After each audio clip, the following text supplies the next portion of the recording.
Good morning, students. I, Dr. Munish Sharma, Assistant Professor, Department of Physics, School of Basic and Applied Sciences, Maharaja Agrawal University, welcomes you all to this Introduction to Solid State Physics class. In this class, you'll be learning to classify the solid state materials, to differentiate between amorphous and crystalline nature of the nanomaterials, to understand the structure of the crystals in 2D and 1D, is two dimensions and one dimensions, to understand various types of crystal symmetries. The first thing, let us understand what is solid state physics. So solid state physics, as the name suggests, is something which deals with the solid nature of the material. It explains the properties of the solid materials in general. It explains the properties of collection of atomic nuclei and electrons interacting with electrostatic forces. And it formulates the fundamental laws that governs the behavior of the solids. So first thing we should understand is how the matter is formed.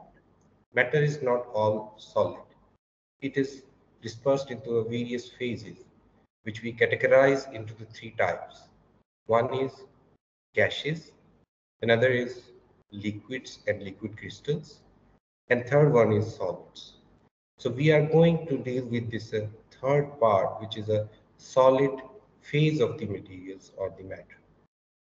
So if we talk about the gaseous phases, what we observe there that the atom and molecules are randomly moving here and there, and they don't have any specific shape and size.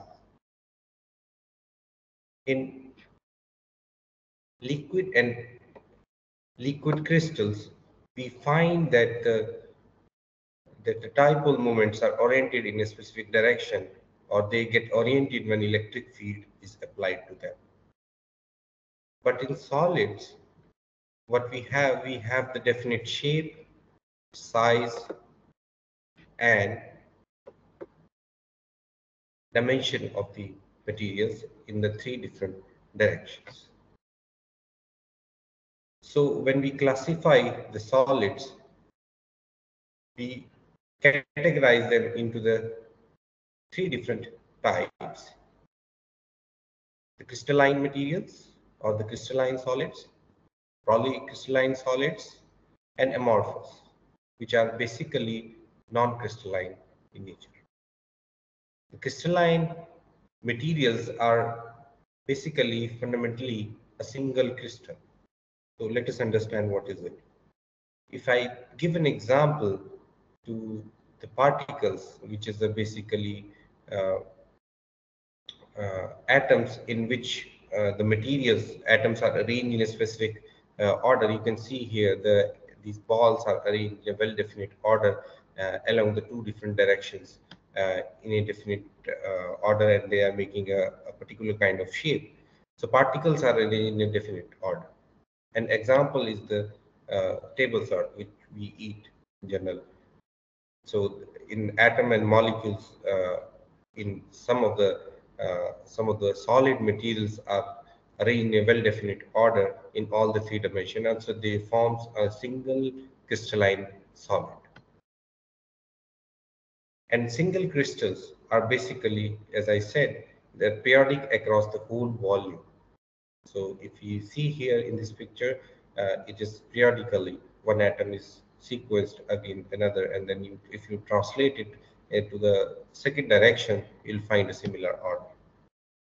But in a polycrystalline, they are arranged in a well-definite order, but in a certain region only. If I mark them with the red and blue boxes, you will feel that the atoms are arranged in a well-definite order in this particular region, but in general, the whole solid is not arranged, the atoms are not arranged in a well-definite order. So this forms a polycrystal material.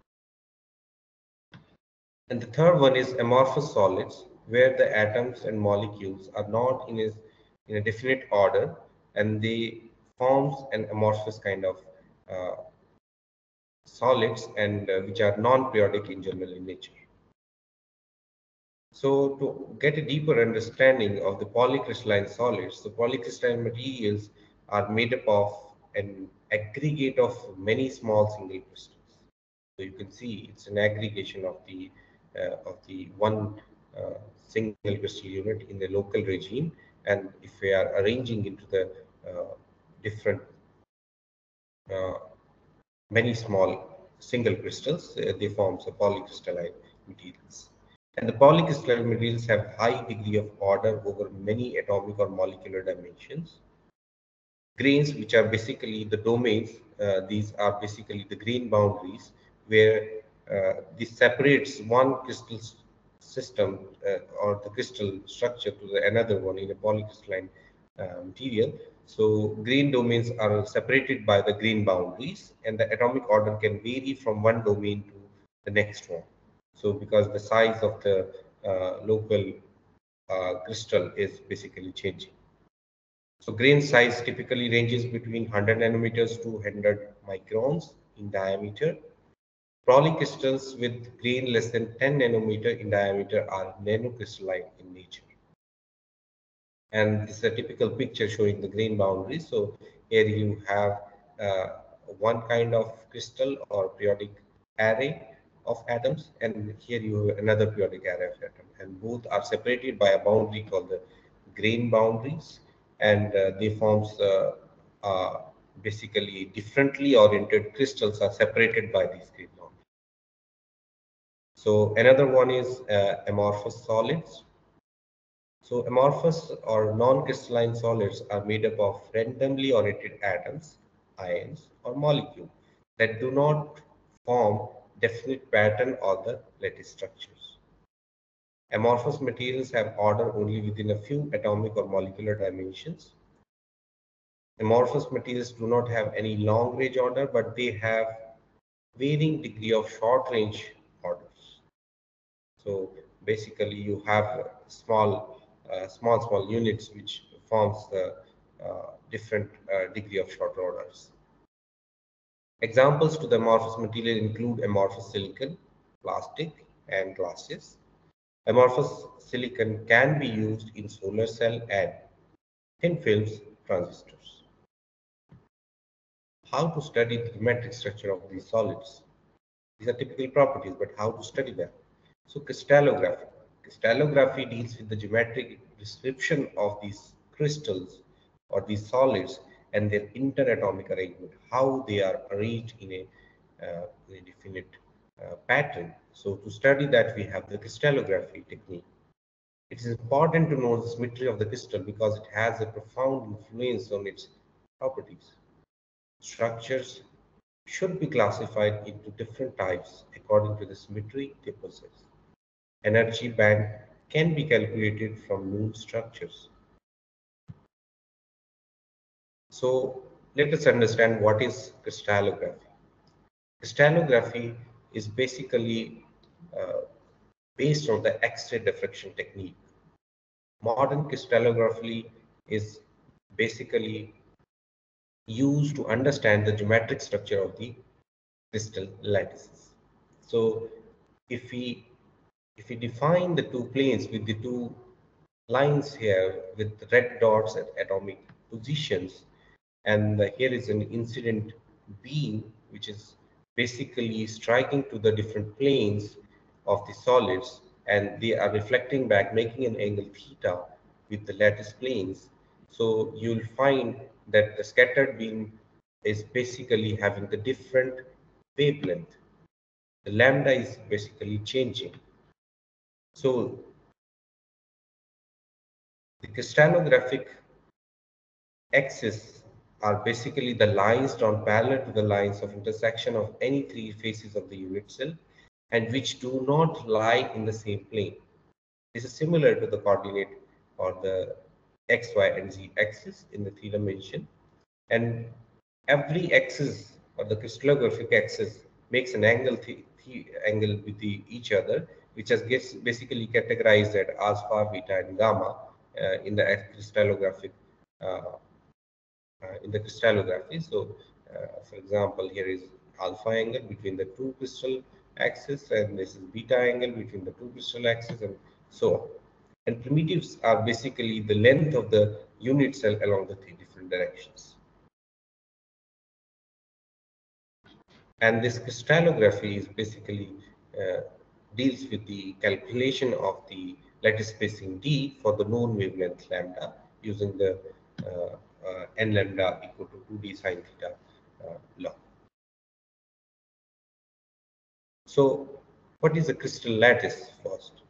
In crystallography, only the geometrical properties of the crystal are of interest.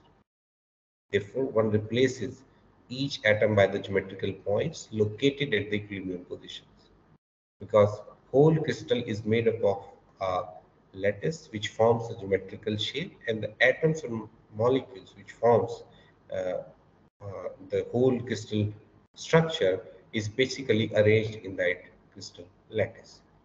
So geometrically, we define the every point as a lattice point, which is basically forming this crystal lattice, which can be translated in any of the direction to form the entire crystal.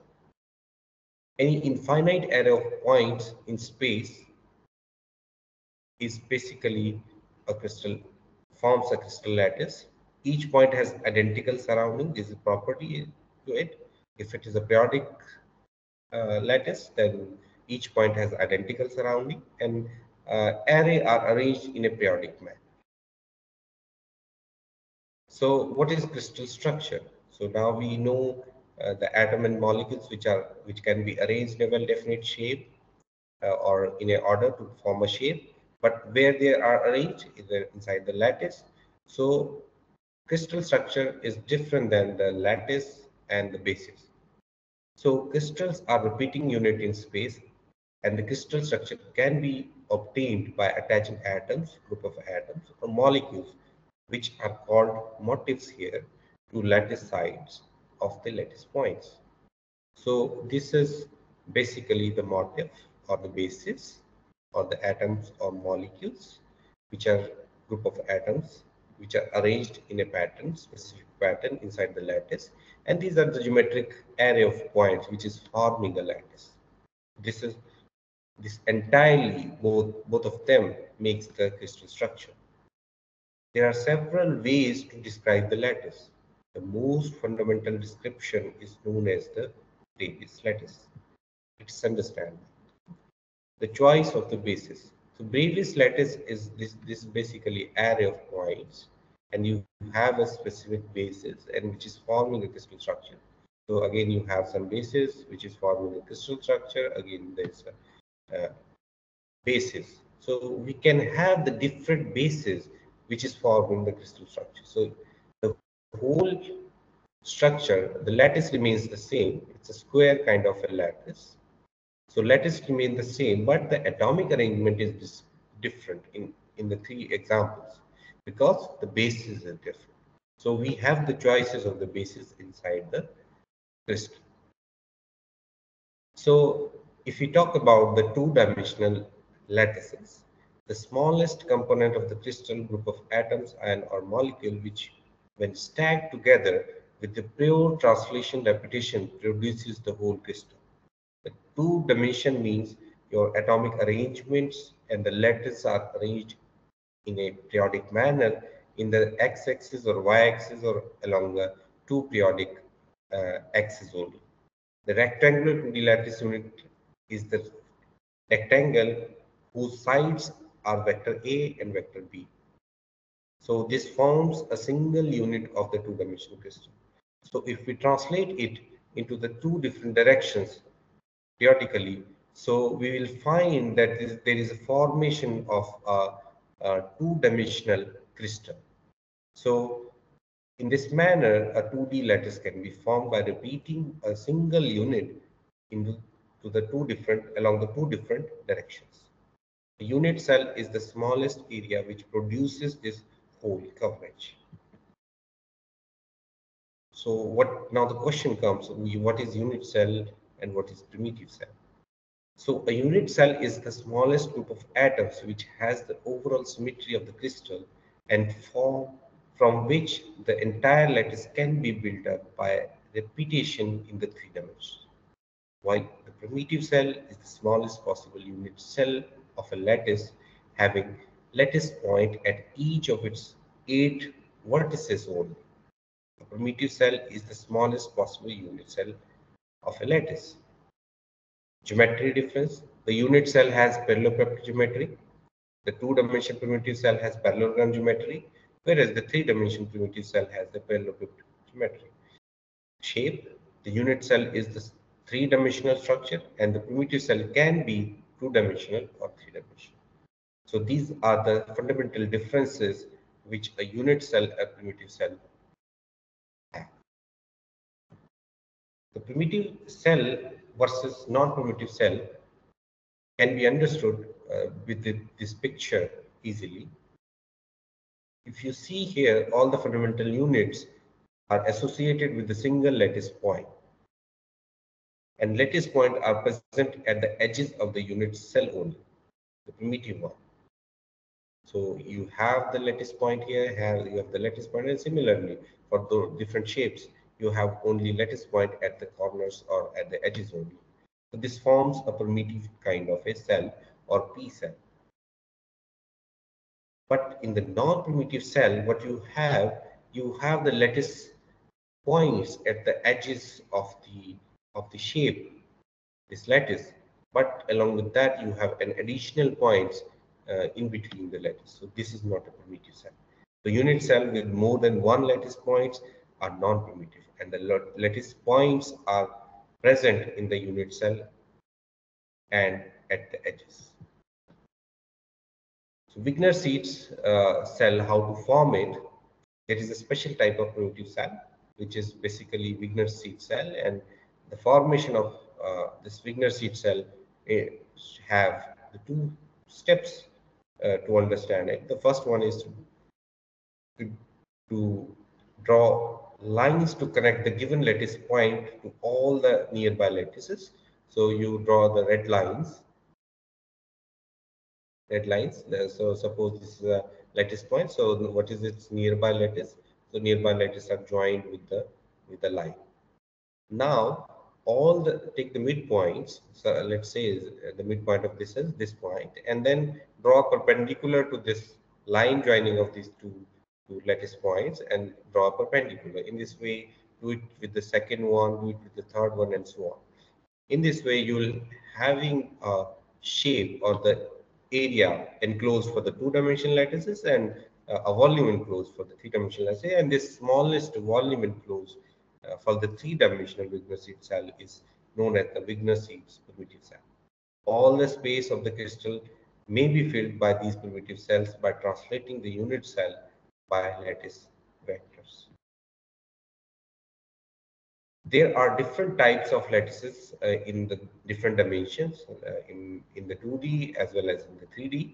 So there are 5 different types of lattices in the 2 dimensions, and the letter A, B, C here in this picture denotes the dimension of the unit cells or the length of the unit cell, and letter alpha, beta, and gamma denotes the crystallographic angles or angles in the unit cell.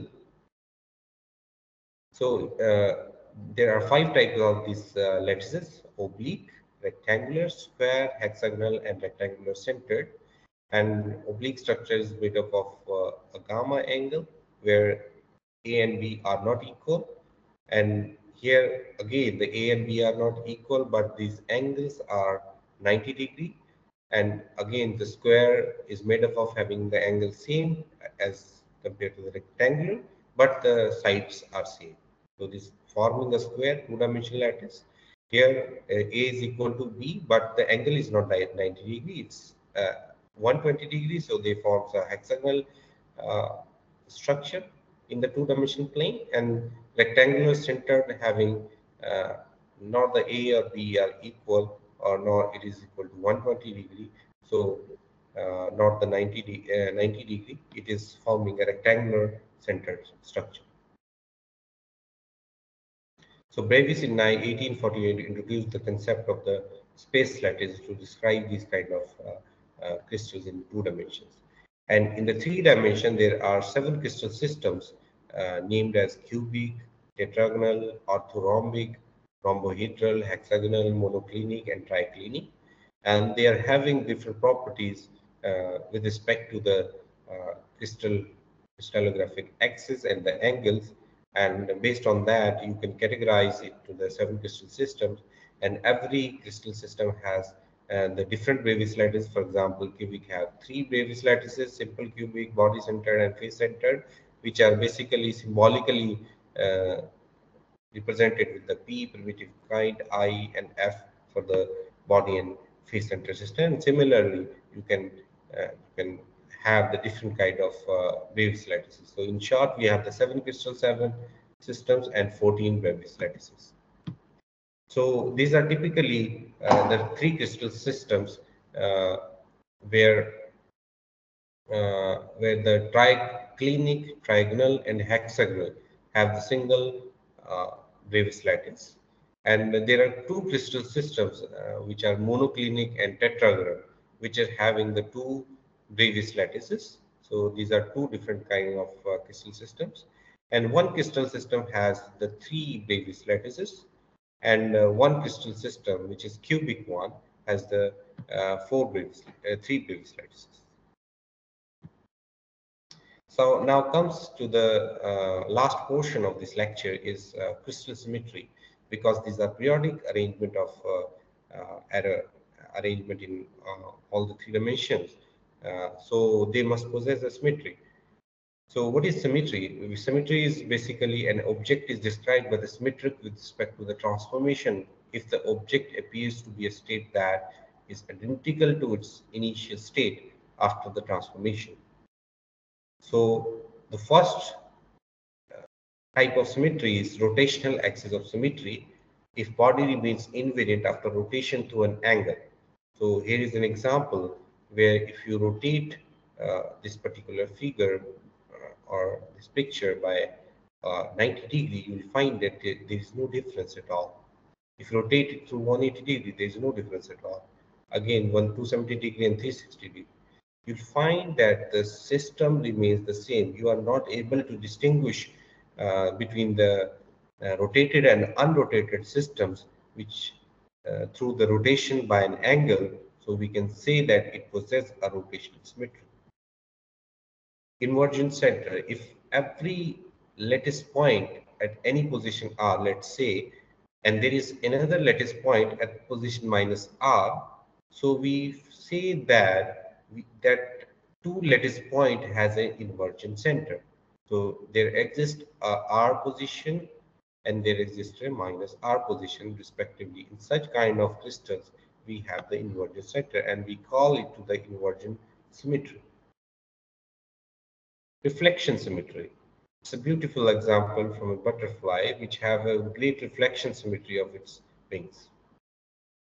It's if there exists a line or the plane which divides the crystal into two identical halves, which are mirror image to each other, such kind of symmetries in lattices are called the reflection symmetry. This butterfly's uh, wings are basically identical to each other, and if they are folded across this plane, they are perfectly matching with each other.